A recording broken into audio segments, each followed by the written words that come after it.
জুলাই সনদে জন আকাঙ্ক্ষা বাস্তবায়ন হয়নি বলে মন্তব্য করেছেন বাংলাদেশ জামায়াতে ইসলামী সেক্রেটারি জেনারেল অধ্যাপক মিয়া গোলাম পরোয়ার। তিনি আরও বলেন, সনদ সংস্কার করে নির্বাচনের আগে গণভোটের মাধ্যমে আইনি এবং সাংবিধানিক ভিত্তি দিতে হবে। বিকেলে রাজধানীর বায়তুল মোকাররমের সামনে বিক্ষোভ সমাবেশে এসব মন্তব্য করেন তিনি। বান্ডেল থাকলে প্রতি সেনমানিতে টাকা বাঁচবে। বিকাশ সেনমানি বান্ডেল কিনে জিতুন প্রতি লেনদেনে। জুলাই ঘোষণা, জুলাই সনদ বাস্তবায়ন এবং পিআর পদ্ধতিতে জাতীয় নির্বাচন সহ 5 দফা দাবিতে বিক্ষোভ সমাবেশ এবং মিছিল করছে বাংলাদেশ জামায়াত ইসলামী।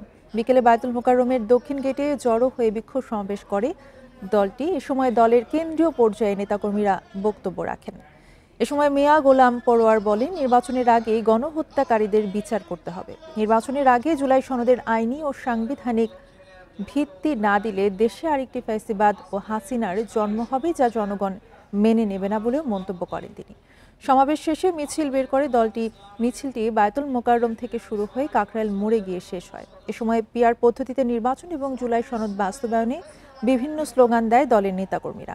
একই দাবিতে আগামীকাল 19 সেপ্টেম্বর দেশের সব বিভাগীয় শহরে বিক্ষোভ মিছিল এবং 26 সেপ্টেম্বর দেশের সব জেলা বা উপজেলায় বিক্ষোভ মিছিল করবে জামায়াতে ইসলামী। নতুন বাংলাদেশ পেয়েছে। অনেকে বলছেন যে আপনারা আলোচনায় আছেন, আবার কেন আন্দোলনে যাচ্ছেন? এটাই হচ্ছে কারণ। আলোচনার টেবিলে যাচ্ছি, কিন্তু সেই আলোচনার সফলতার মুখ পাচ্ছি না। এই জুলাই সনদের আইনের ভিত্তি নিয়ে এই নির্বাচনী